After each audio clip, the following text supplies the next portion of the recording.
اقسم لك بالله، واول مره برضه اقول انه هذا المبلغ غير من الناس بتقول.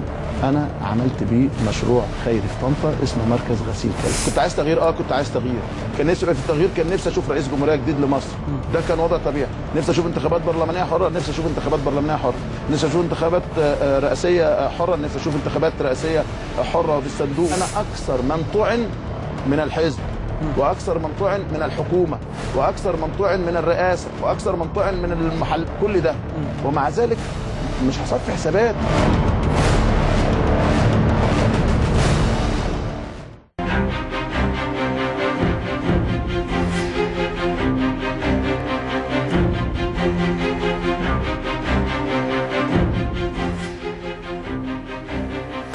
والله كنت هبكي. كابتن احمد شوبير ده لقاء يعني اجزاء كده من لقاء عمله مع وائل رياض على قناه النهار. الحقيقه انا ما قريت على الانترنت مقتطفات كده، فجبت على اليوتيوب شفت شويه حاجات فاتفقعت مرارتي. يا جماعه الراجل ده مفجر ثوره يناير، الراجل ده احنا مش مقدرينه، احنا ظالمينه في مجتمع مصر. بكره هوري حضراتكم مفجر ثوره يناير اللي اتظلم من الحزب الوطني، اتظلم جدا من الحزب الوطني.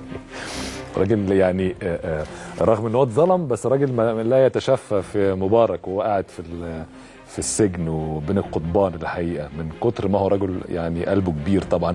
والعلبه دي هو فوجئ ان العلبه فيها فلوس الحقيقه. يا جماعه الناس دي ما بتغلطش، احنا ما بنغلطش، الناس دي ما بتغلطش، احنا اللي بنغلط، احنا اللي ولاد 60 في 70. الناس دي يعني احنا مش مقدرين قيمتها بجد.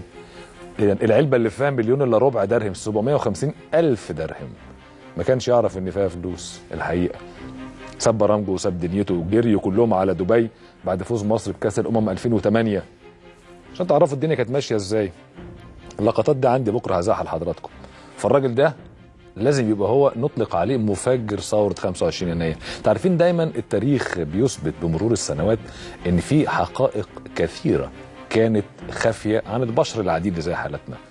احنا طول عمرنا 25 يناير نقول الشباب اللي فجر الثوره، لا بتوع 6 ابريل، لا بتوع معرفش ايه، لا مين اللي كفايه، لا مين اللي طلع في الميدان الاول، لا الاخوان نزلوا معرفش امتى، وبعد كده جمعه الغضب، وبعد كده موقعه الجمل و ده طلع كل الكلام ده في الهرطبيش. الراجل ده مفجر ثوره يناير كابتن احمد شوبير. بكره هاخد اجزاء واعلق لحضراتكم عليها، لان انا راجل في الشغلانه دي من قبل ما شوبير اساسا يشتغلها، ففاهم كويس جدا جدا جدا تصرفات وتحركات كل واحد.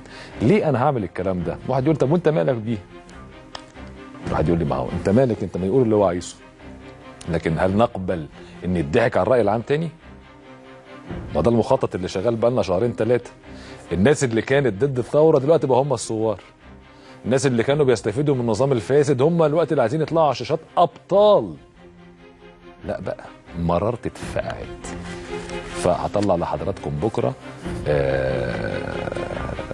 حقائق وفيديوهات عشان تعرفوا هذا المفجر لثوره 25 يناير. بس ثوره 25 يناير ايه بقى اللي حلم بيها؟ ده راجل حلم وطلع يقول لنا حلمه على الهوا، ومطلوب مننا كلنا ان احنا نصدقه. اقسم لك بالله، واول مره برضه اقول انه هذا المبلغ غير من الناس بتقول. انا عملت بيه مشروع خيري في طنطا اسمه مركز غسيل كلى. كنت عايز تغيير، كنت عايز تغيير، كان نفسي يبقى في تغيير، كان نفسي اشوف رئيس جمهوريه جديد لمصر، ده كان وضع طبيعي. نفسي اشوف انتخابات برلمانيه حره، نفسي اشوف انتخابات برلمانيه حره، نفسي اشوف انتخابات رئاسيه حره، نفسي اشوف انتخابات رئاسيه حره بالصندوق. انا اكثر من طعن من الحزب، واكثر من طعن من الحكومه، واكثر من طعن من الرئاسه، واكثر من طعن من المحل، كل ده ومع ذلك مش هصفي حسابات.